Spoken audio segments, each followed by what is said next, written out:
All right, let's dive right in. If you're prepping for the FRCA, this is a topic you absolutely have to know inside and out, the physiologically difficult airway.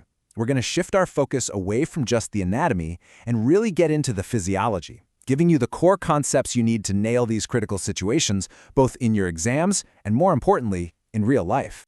So why is this so critical? Well, it all starts with this number, 3.1%. That is the rate of cardiac arrest during or just after intubation in critically ill patients. It might not sound like a huge number, but when it happens, the stakes are, well, they're absolute. And if that first number didn't quite grab you, this one should. A staggering 47.3% of those patients who arrest never get return of spontaneous circulation. Think about that. For nearly half of them, this isn't just a complication, it's the end of the line. This is exactly why we have to get this right. So what exactly are we talking about when we say physiologically difficult? This is a huge paradigm shift. For years, we've focused on the anatomically difficult airway, the big tongue, the short neck. This is different.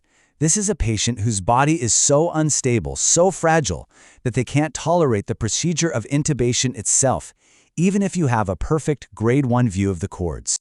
Okay, so here's our game plan for this high-yield review.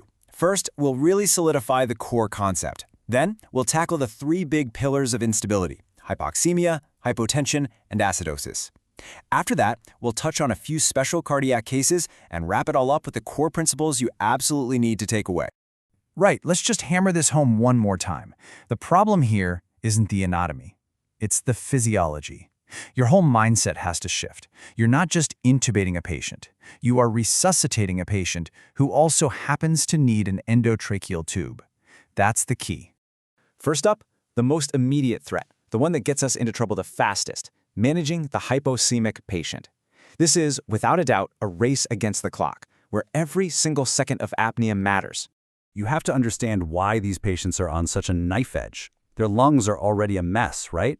You've got massive VQ mismatch and shunting from things like ARDS.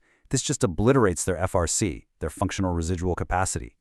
Think of it as their built-in oxygen tank, and it's basically running on empty.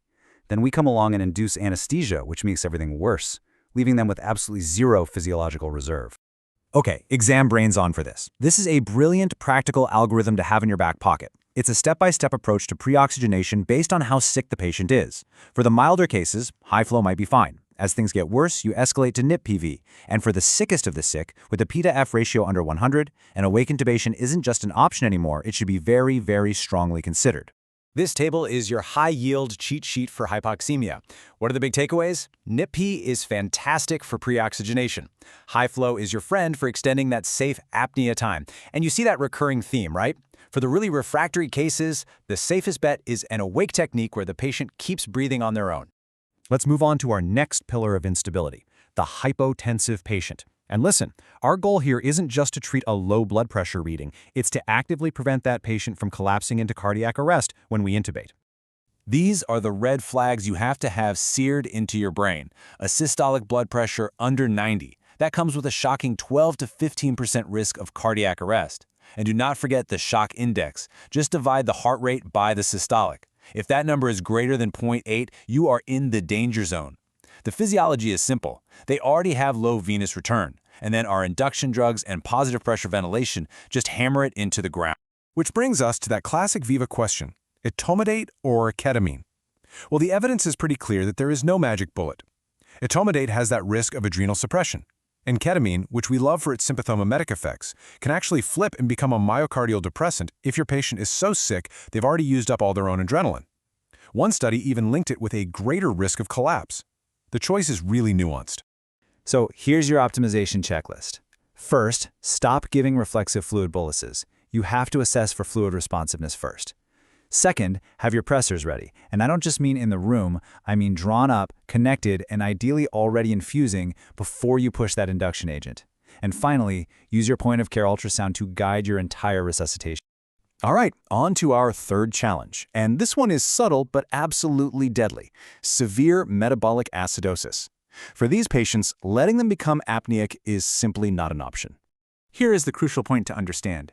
That patient who's breathing 50 times a minute, that's not the problem. That is their life-saving compensatory mechanism. When we make them apneic, we take that away. CO2 shoots up, their already critical pH plummets, and it sends them into an unrecoverable downward spiral, often straight into cardiac arrest, especially if their pH is already below 7.0. So the management strategy is all about one thing: avoiding apnea. If you can, delay the intubation and treat the underlying cause. Use NIPBV to support their work of breathing. And, you guessed it, the ideal strategy here is an awake intubation that keeps their own respiratory drive going. Okay, let's switch gears for a quick, rapid-fire review of some special cardiac conditions. These are patients with extremely high risk and an incredibly low margin for error. This table is pure gold for your Viva exam. For RV failure, the name of the game is avoiding anything that increases pulmonary vascular resistance, so no hypoxia, no hypercapnia. For cardiac tamponade, think full, fast, and tight, maintain preload, heart rate, and SVR. For severe aortic stenosis, it's similar. Keep the preload and SVR up, but you want a low normal heart rate. And for mitral stenosis, it's all about giving that left ventricle time to fill, so again, keep that heart rate down. Wow, we've covered a lot of ground. So let's boil all of this down into your final checklist, the core principles that tie everything we've talked about together. If you walk away with nothing else, please remember these 4 things. 1. Identify this patient early. 2. Live by the mantra, resuscitate before you intubate. Optimize their physiology first. 3. Be incredibly careful with your drugs and doses. A standard RSI dose can be lethal. And 4. The unifying theme of this entire talk. When you are faced with profound physiologic instability, an awake, spontaneously breathing intubation needs to be right at the top of your list of options. And that really leaves us with a final, provocative thought. Given all the risks we've just discussed, we really have to ask ourselves, in the truly critically ill patient, should an awake intubation be a rare exception? Or maybe, just maybe, should it be our default starting point? Definitely something to think about. This entire breakdown was based on the article The Physiologically Difficult Airway, which was published in Anesthesia Tutorial of the Week in 2024. It's a fantastic resource for your FRCA prep. Thanks for tuning in.